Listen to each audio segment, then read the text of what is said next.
Pak Jokowi itu memang suka mencela-mencele. Pak Jokowi itu sudah dikenal kalau omongannya nggak konsisten. Pagi kedelai, sore tempe. Bang Romi Romahur-Muzi, politisi dari P3, punya istilah halus dan sedikit menyanjung buat menggambarkan perilaku Pak Jokowi yang sangat nggak patut ditiru ini. Yakni, sen kiri, belok kanan. Pak Jokowi suka mengecoh dengan memberi tanda-tanda mau belok ke kiri, padahal dia akhirnya belok ke kanan. Tapi apapun istilahnya yang digunakan, sudah pasti secara moral, secara adab, secara etika, sikap berubah-ubah sesuai kepentingannya sendiri, sikap mencela-mencele, sikap yang nggak konsisten, ini adalah sikap yang tidak baik. Jangan ditiru, apalagi dirayakan sebagai sebuah keunggulan dan kelihayan. Sikap mencela-mencele Pak Jokowi jangan menjadi budaya kita. Dan sekarang ini kalau Pak Jokowi lagi-lagi menunjukkan sikap yang nggak konsisten, sikap yang mencela-mencele soal pembangunan IKN, soal pembangunan ibu kota Nusantara, lalu apa yang mau dikata lagi? Toh dia memang politisi yang menghalalkan dan terbiasa mencela-mencele. Jadi kita mau apa lagi? Yang penting, nah ini yang penting buat kita, buat rakyat Indonesia. Yang penting kita jangan sampai tertipu lagi. Bener gak? Kita harus selalu skeptis menghadapi orang-orang yang dikenal suka mencela-mencele. Yang suka mencela-mencele terbaru mantan Presiden Jokowi yang jadi sorotan netizen dan juga media adalah inkonsistensinya soal IKN. Ada sikap mencela-mencele Jokowi soal IKN. Dulu saat masih menjadi presiden, Pak Jokowi dengan gagah pernah bilang dan dicatat oleh media kalau dia bakal terus mengawal IKN walaupun dia sudah pensiun. Sekarang ketika anggaran pembangunan IKN dipotong habis-habisan sama Presiden Prabowo, Pak Jokowi ternyata memilih buat lempar badan. Sewaktu ditanya sama wartawan, Pak Jokowi bilang dia nggak mau ditarik-tarik soal urusan pembangunan IKN. Itu urusan pemerintah. Ya, sudah pasti sikap terbaru dari Pak Jokowi ini sebetulnya nggak mengherankan. Bahkan sebetulnya sejak dulu kita mestinya ragu sama omongan Pak Jokowi kalau dia masih bakal mengawal pembangunan IKN walaupun sudah pensiun. Sebagai catatan, nah ini penting buat kita catat dan terus ingatkan. Pernyataan Pak Jokowi yang bilang kalau dia masih mau terus mengawal IKN itu disampaikan di bulan Agustus tahun 2024. Jadi pernyataan ini sebetulnya masih belum lama. Pak Jokowi menyampaikan pernyataannya dengan penuh percaya diri dan mungkin agak sedikit pongah sewaktu acara groundbreaking pembangunan Hotel Swiss Bell Hotel Nusantara pada tanggal 12 Agustus 2024. Dalam pidatonya, Pak Jokowi bilang kurang lebih seperti ini. Jadi, nanti saya akan kesini lagi buat nginep di hotel ini. Nanti sudah tidak sebagai presiden. Saya akan lihat terus meskipun saya enggak jadi presiden. Saya akan ikuti terus. Begitulah kurang lebih pernyataan dari Pak Jokowi ketika itu. Pak Jokowi juga menegaskan kalau dia bakal sering mengunjungi IKN pasca dia lengser. Nanti saya bakal rutin mengunjungi IKN. Begitu kata Pak Jokowi ketika itu. Nah, sekarang apa yang terjadi? Apa yang benar-benar terjadi? Yang terjadi adalah sekarang Pak Jokowi sudah nggak konsisten sama yang dia omongkan sendiri beberapa bulan yang lalu. Hari Jumat lalu, tanggal 7 Februari tahun 2025, sewaktu ditanya oleh para wartawan soal efisiensi yang dilakukan oleh Presiden Prabowo yang memangkas habis anggaran buat IKN, Pak Jokowi minta supaya masalah anggaran ini nggak disangkut pautkan dengan dirinya. Dia minta soal itu ditanyakan langsung ke Pak Basuki Hadi Mulyono, Kepala Otorita IKN. Pak Jokowi mengaku dia sendiri memang sesekali berkomunikasi dengan Pak Basuki yang merupakan salah seorang menteri andalannya. Tapi kata Pak Jokowi dia sebatas menanyakan kabar, kesehatan dan keluarga saja. Dia nggak membahas masalah pekerjaan. Nah, itulah Pak Jokowi. Itulah Pak Jokowi yang memang sudah sangat kita kenal sekarang ini. Dulu dia berkata A. Dulu dia berkata bakal mengawal IKN dan bakal sering berkunjung ke IKN. Sekarang dia mengaku nggak pernah lagi membahas IKN. Bahkan menurut dia, dengan kepala otorita IKN saja, dengan Pak Basuki Hadimulyono. Ya, halo teman-teman, selamat datang lagi di channel ini, channel NES 2045 yang membahas seputar politik pendidikan hingga budaya. Luar biasa penyampaian Saudari Reni Budoyo, tentu dengan berbagai informasi penting yang dapat kita pahami dan kita dengarkan, ya tentu masalah IKN yang konon katanya nih rasa-rasanya bakalan mangkrak, ya karena anggarannya sudah dipangkas habis-habisan. Ya, anggaran untuk pembangunan IKN sudah dipangkas oleh Presiden Prabowo Subianto.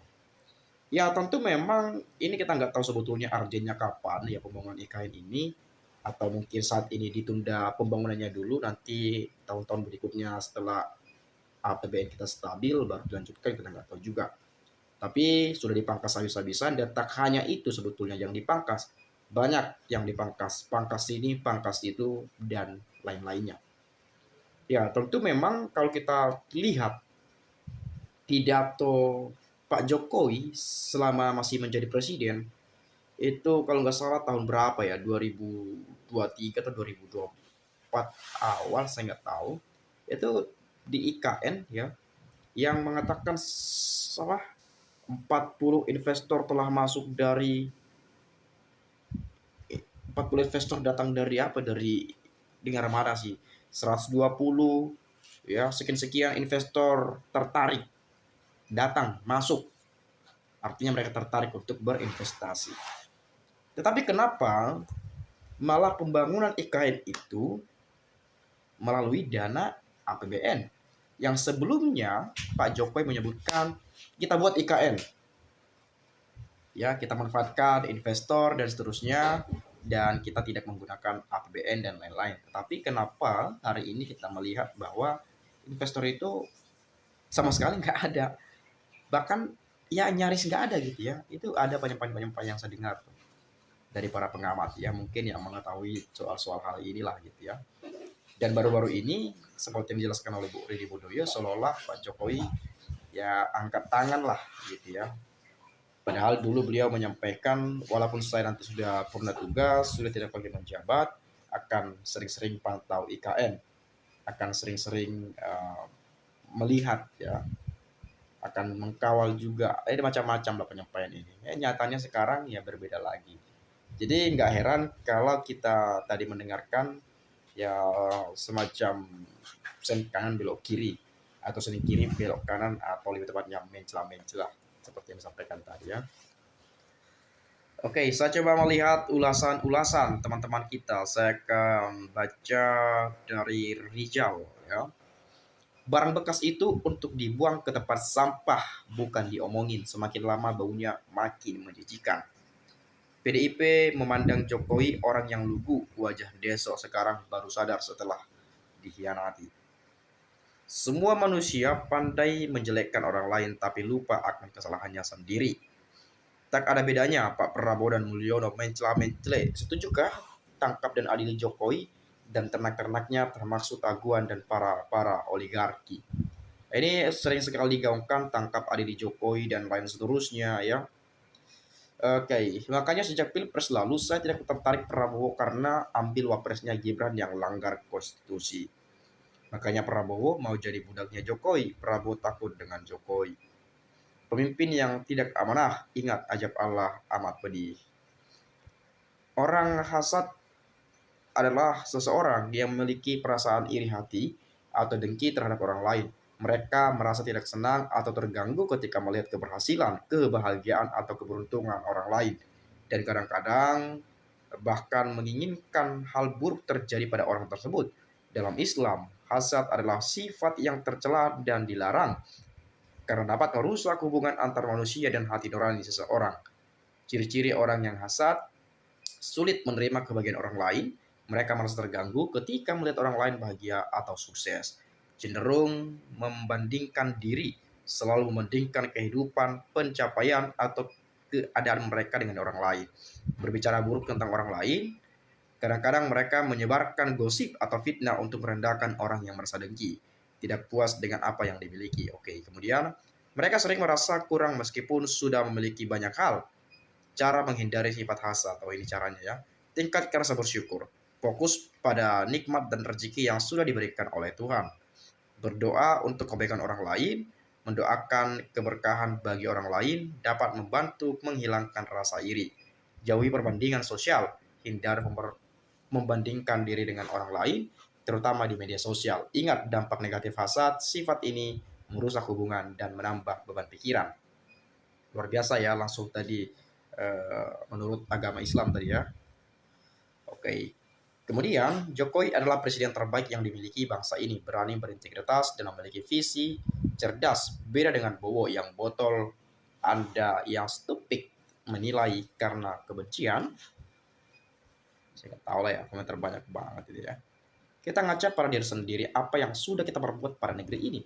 Kecuali ngomongin kejelekan pemimpin negeri ini, kalau kita lebih baik, kenapa kita nggak jadi pemimpin? Nah, ini sebetulnya kritik ya teman-teman ya. Kita mengkritik pemerintahan yang sudah berlalu. Atau ya sebetulnya sih saya agak heran juga gitu ya. Kenapa Pak Jokowi ini terus-menerus dibahas? Ya pasti jawabannya ya karena tetap menjadi sorotan karena mungkin ada perbuatan, perilaku, ucapan-ucapan yang tidak sesuai dengan fakta yang dilakukan. Itu bisa saja terjadi. Tapi it's okay lah, beliau ini kan sudah menyelesaikan jabatan sebagai presiden.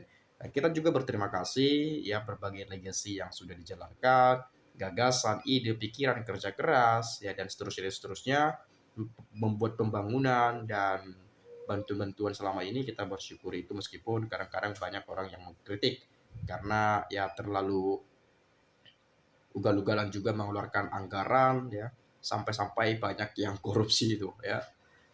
Meskipun pembangunan infrastruktur secara masif, meskipun dengan hutang, ya tapi ya kita syukurilah udah berlalu juga ya. Kita boleh kecewa tapi jangan sampai berlarut-larut dan jangan sampai dalam kekecewaan itu kita timbul rasa benci terhadap seseorang ya. Kita nggak bisa seperti itulah ya. Oke, penguasa sekarang didikan si Mulyono, makanya negara ini akan hilang 2030 menurut pilihan si Mulyono. 11-12, gak nok bodoh ya, bedawe ya, bedowe, apa sih bahasa apa ini? 11-12 gak nok bedowe. Ini teman-teman kalau tahu bahasa, ini bahasa apa ya? Saya bahasa Jawa atau bahasa apa ini ya? Oke, tapi saya nggak ngerti bahasanya, sorry. Nanti teman-teman boleh translate aja ya kalau ada yang mendengarkan. Nah, kalau Jokowi itu mencela-mencela lah, kok isi banyak pengikutnya? Berarti pendukung Jokowi yang banyak itu orang yang senang kecil mencela. Ya. Sebaiknya orang seperti itu harus kita apakan? Itu bangsa yang banyak itu baiknya disikat saja. Itu orang yang gak jelas, golongan orang tidak konsisten.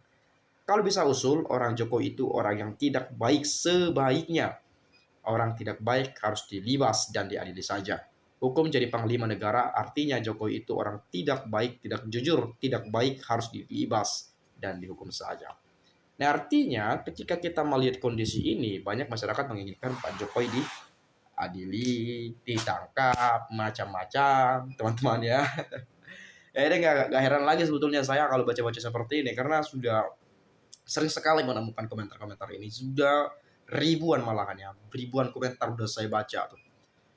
Banyak sekali hampir 80% bukan masyarakat Indonesia ya, bukan. Dari kurang lebih 80% dari seluruh komentar yang saya baca itu ya, pasti banyak kan tangkap adili. Saya nggak tahu sebetulnya ini ngapain mau diadili, apanya yang harus ditangkap gitu ya. Kalaupun sebenarnya Pak Jokowi ya diduga melakukan tindak kejahatan dan macam-macam, ya penegak hukum juga harus gerak cepat bagaimana mendengarkan suara rakyat itu. diproses, terbukti benar tidaknya itu kan urusan belakang. Yang penting masyarakat puas, oh ternyata hukum itu ditegakkan, tidak pandang bulu, tidak tebang pilih, tidak ada yang kebal hukum. Proses, terlepas benar, tidak, salah, atau enggaknya, ya it's okay. Proses aja dulu. Yang penting masyarakat lihat, oh ternyata hukum itu benar-benar ditegakkan. Jokowi benar-benar dipanggil. Jokowi benar-benar di sidang, dalam sidang pengadilan misalnya, dan macam-macam lah itu ya. Diproses secara hukum. Ya udah, mau jebol, mau gol, mau apa ya terserah lah ya, itu urusan belakang lah. Yang penting ya masyarakat puas, ya oke, dilihat Pak Jokowinya duduk di sidang pengadilan misalnya, atau dimanapun dia, pokoknya pada lembaga hukum yang memiliki wewenang itu, ya. Ya udah, masyarakat ya melihat ya, oke ternyata ada eksekusi, ada apa namanya, ada semacam apa yang disampaikan oleh masyarakat itu, misalnya tangkap dan adili, ada jawaban, ya, ada jawaban dari penegak hukum yang ada di negeri ini. Komentar terakhir ya dari Yana Suryana ini menarik ya. Lihat aja ntar, jangan berpikir negatif dulu. Ya, Pak Prabowo kan masih menjabat, seandainya udah nggak menjabat baru beri komentar. Giliran IKN udah jadi, pada menikmati. Kita harus berpikir positif, biasa bangsa ini menjadi negara maju. Ya, salam berpikir positif. Ya, kita tetap berpikir positif, tetapi kita juga harus dibarengi dengan berpikir negatif ya. Kalau kita berpikir positif ya, kita menganggap udah lurus-lurus saja, meskipun ada kejahatan gitu ya, misalnya aja ya, saya nggak menuduh, misalnya saja ada kejahatan, karena kita positif, ya udah kejahatan itu terjadi terus tuh, oh nggak apa-apa lah, kan positif, kita beranggapan oh itu kejadian ini, padahal harusnya itu masuk jurang sebetulnya, tapi karena kita positif, oh itu lurus gitu ya. Jadi kalau kita punya pikiran negatif juga, kita harus bisa mengantisipasi, mengidentifikasi, oh ini tujuannya apa nih? Jangan-jangan, nah ini, jangan-jangan, tanya tuh, seperti ini. Nah, mulailah kita menganalisa, mencari tahu. Nah, oke, itu saja. Terima kasih. Salam NKRI, harga mati.